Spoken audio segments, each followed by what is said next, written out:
Hi everyone, this is Bite Size CG, learn 3D by taking small bites. Last time we left off with this cube and we tried to move it, and we tried to move around this scene. So we tried to move by zooming in and zooming out with the scroll wheel, and by moving around by pressing the scroll wheel. Also, if you want to move around the scene, you can also drag this scene, or for example, if you zoomed in, you can drag this part by pressing shift and pressing the scroll wheel and dragging the scene one way or the other.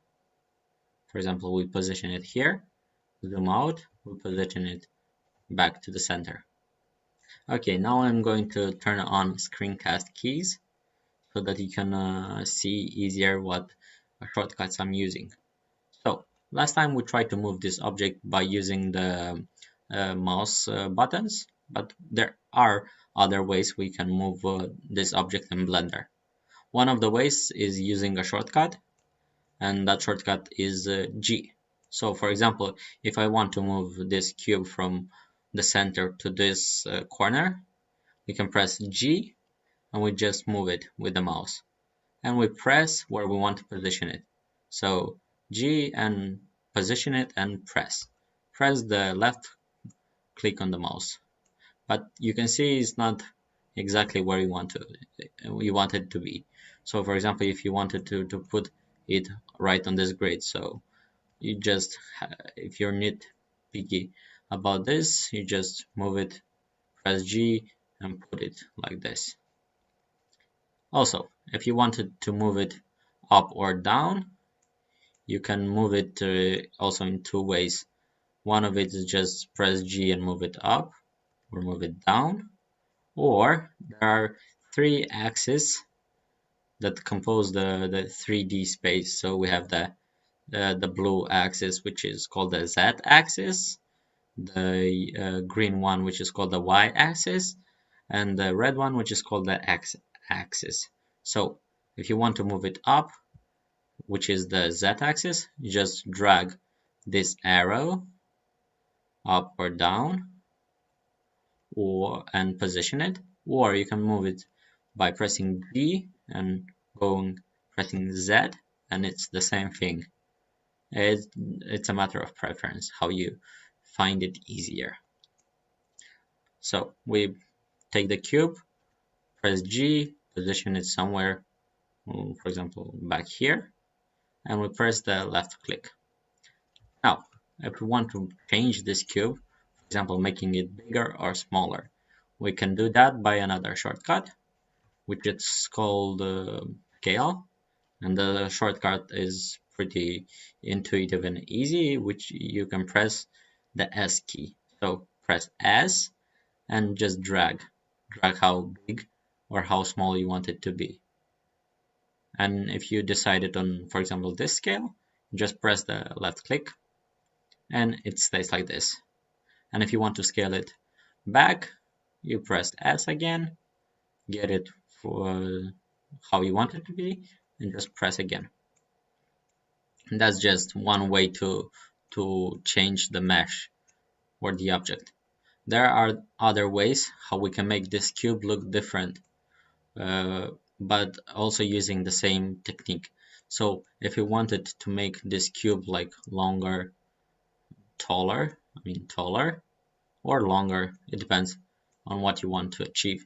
So if you wanted to make it taller, you press scale, but not scale it like this. You scale it only on the Z axis. So you press S and after that you press Z. So now it just scales on the Z axis. Small or big, it doesn't matter as long as it achieves what you need. So now we have a taller cube and we wanted to make it like wider. So how we do it, we can scale it on the red, which is the X axis, or on the Y axis, which is green.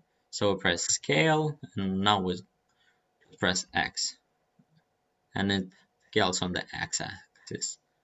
Now you have something that looks like a wall. more or less. It's all a matter of imagination. So we have this wall, and if we wanted to make it bigger or smaller, we just press S and we scale it bigger or smaller. And if you wanted to make it thicker, in this case we press S and Y and we make it thicker. And if we want to make it longer, S and X. And if we want to make it taller, S and Z. Okay, this is the basic way how we can change how it looks an object. So next time we're going to try to change more and how to we can make something more different than this, because you're not going to use cubes all the time when you're modeling.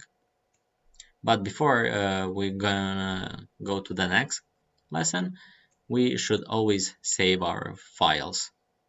This is a good habit in case that the software crashes. So how you do that? You go to the top left corner, press save or Control S, choose the location where you want to save the file, and just rename it.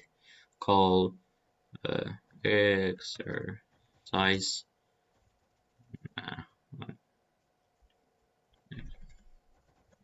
wall, and after that you just save the Blender file.